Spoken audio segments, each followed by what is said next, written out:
कैसे एक व्यक्ति की वजह से हंसता खेलता परिवार मुरझा सा गया। स्नेहा, स्नेहा, जल्दी आ, देख तो तेरा पति कितने नखरे कर रहा है। स्नेहा ने बाहर जाकर देखा। वहाँ स्नेहा का पति, सास और देवर की नोकझोंक चल रही थी। स्नेहा बोली, क्या हुआ माँ जी? अरे देख तो तेरा पति कैसे मेरी टांग खींच रहा है। और सब एकदम से हंसने लगे। उनकी हंसी सुनकर बाजू वाली आंटी भी आ गई। आंटी बोली, जब से स्नेहा शादी करके आपके घर आई है तब से आपके घर से हंसने की बड़ी आवाज़ें आती रहती है। उस पे जवाब देते हुए स्नेहा की सास बोली, हाँ ये बात तो है, स्नेहा ने हमारे घर में खुशियाँ भर दी है। वो हर किसी के ज़रूरतों का अच्छे से ख्याल भी रखती है और पूरे परिवार को एक जगह जोड़ रखा है। ऐसी बहुएं आजकल कम ही मिलती है। मैं तो बड़ी नसीब वाली हूँ कि मुझे स्नेहा बहू के रूप में मिली है। जब से आई है मैं तो एकदम निश्चिंत हो गई हूँ। सास की ये बातें सुनकर स्नेहा को भी बहुत अच्छा लगा। अक्सर बहुओं की अगर उनके किए गए कामों में तारीफ़ की जाए तो वो भी और बड़े जज्बे के साथ काम किया करती है। घर में सब लोग एकदम खुश थे। किसी का किसी के साथ कोई गिला शिकवा नहीं था। अब स्नेहा की शादी को लगभग 2 साल हो चुके थे और स्नेहा के देवर के लिए शादी के लिए लड़कियां ढूंढी जा रही थी। एक रिश्ता भी आया था।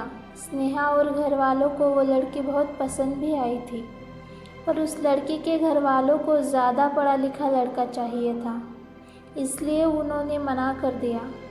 अब सब निराश हो गए थे, पर कुछ ही दिनों में एक और लड़की का रिश्ता आया। बात पक्की हो गई और दोनों की धूमधाम से शादी भी करवा दी। अब स्नेहा का परिवार पूरा हो गया था। वो अपनी देवरानी को बहन की तरह प्यार करती थी। एक दिन उसकी देवरानी को स्नेहा की एक साड़ी बहुत पसंद आई। स्नेहा ने वो झट से उसे दे दी। स्नेहा हमेशा उसका ख्याल रखती थी, पर कुछ दिनों बाद न जाने क्यों वो स्नेहा से जलने लगी। सब सिर्फ स्नेहा स्नेहा ही करते रहते थे।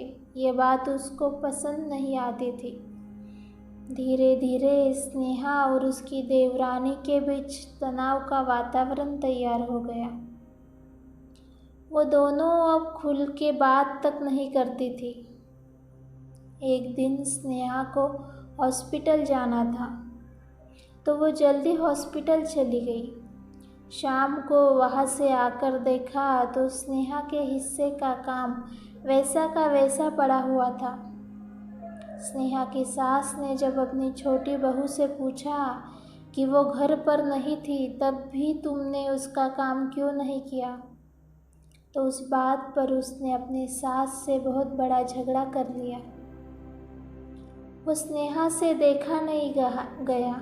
स्नेहा ने उसे पूछने लगी कि तुम माँ जी के साथ इस तरह बात क्यों कर रही हो, तो उसने स्नेहा से भी झगड़ा कर लिया। शादी के महज 4 महीने बाद ही स्नेहा की देवरानी उनसे झगड़ने लगी थी। अब घर का पूरा माहौल ही बदल गया था। हंसते खेलते घर में अब सन्नाटा छाया रहता था। अब स्नेहा की देवरानी उसे जितना पसंद आए उतना ही काम करती थी और रूम में जाके सो जाती थी। ये बात स्नेहा को कुछ समझ नहीं आ रही थी। स्नेहा ने अपने पति और सास को बोला कि आप उसे कुछ कहते क्यों नहीं हो, मैं ही क्यों अकेली सारा दिन काम करूं। उस पर स्नेहा का पति स्नेहा से झगड़ा करने लग गया। वो बेचारा परेशान हो गया था, इसलिए उसका गुस्सा स्नेहा पर निकला। पर इस बात का स्नेहा को बहुत बुरा लगा था। उस दिन के बाद स्नेहा अकेले ही सब कुछ करती थी।